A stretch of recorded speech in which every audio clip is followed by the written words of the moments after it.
We will devote this session to consideration of language. You would have gathered that language is central to creative writing, and that much of creativity happens through language. So you have to pay a great deal of attention to language, and we will consider various aspects of language use in creative writing from various perspectives.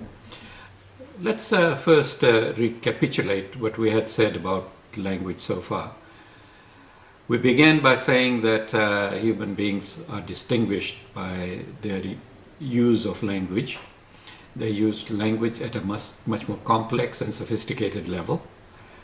We also said that language in spoken medium is much more simple and less sophisticated than in writing.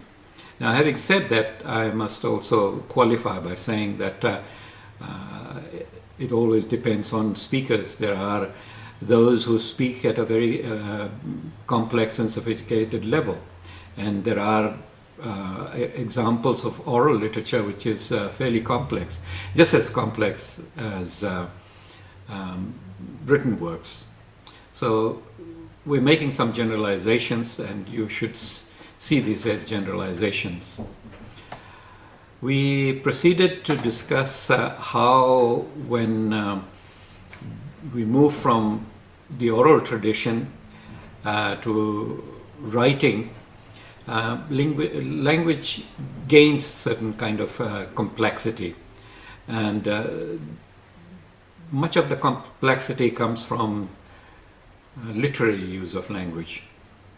We try to define what we mean by literary use of language.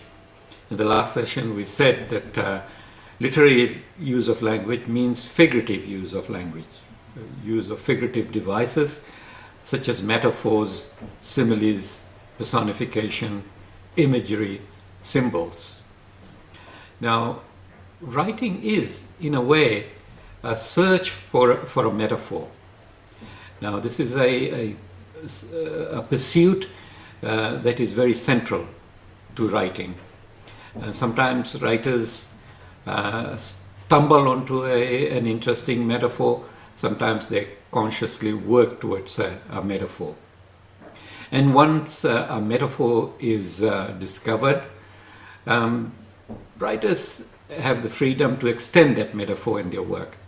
In a way, writing in fiction is a kind of extended metaphor.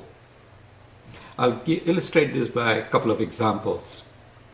The example I want to use is a very famous story by Maupassant called The Necklace.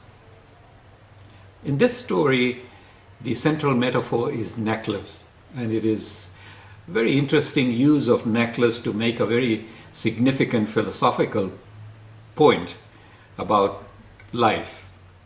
In the story, there is a man and a woman, husband and wife. The wife aspires for wealth and glitter, and she's represented in terms of the necklace in the story. The man, on the other hand, is poor, and he cannot afford expensive jewelry for his wife, but he has good feelings. He loves his wife. So the writer has used necklace to make this very important point about the inner wealth and outer wealth.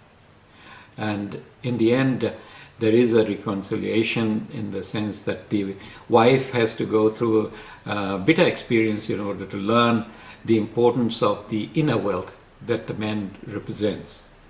Now, here's a very good example, a classic example of a short story with a very interesting metaphor. Now, some years ago, I wrote a short story called Tell Me Where the Train Goes. This short story uses the metaphor of a train.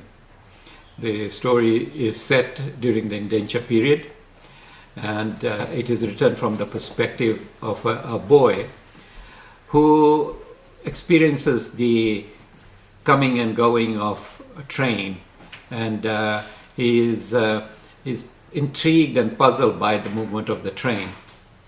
He always asks himself, where does the train go? Where does it come from? He is too young to know fully the movement of the train. But gradually, train gathers the significance of a metaphor, an extended metaphor for life. That is how life is. Life is like a train. Now, these days I've been traveling a good deal on local trains. And trains are a very good experience for writers because it allows your mind to wander off. And one of the things that struck me while traveling on trains is that the train comes and goes with me or without me. And this is how life is, that life goes on like the train, whether you are on the train or you are not on the train. Things that I always find very interesting is the landscape as the train passes through bridges and creeks.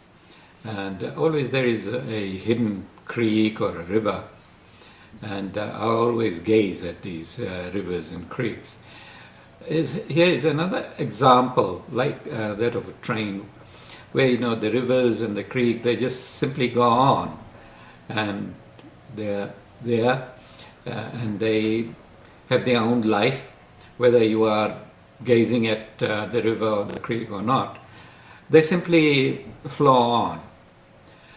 And from that I have derived a very significant philosophical meaning.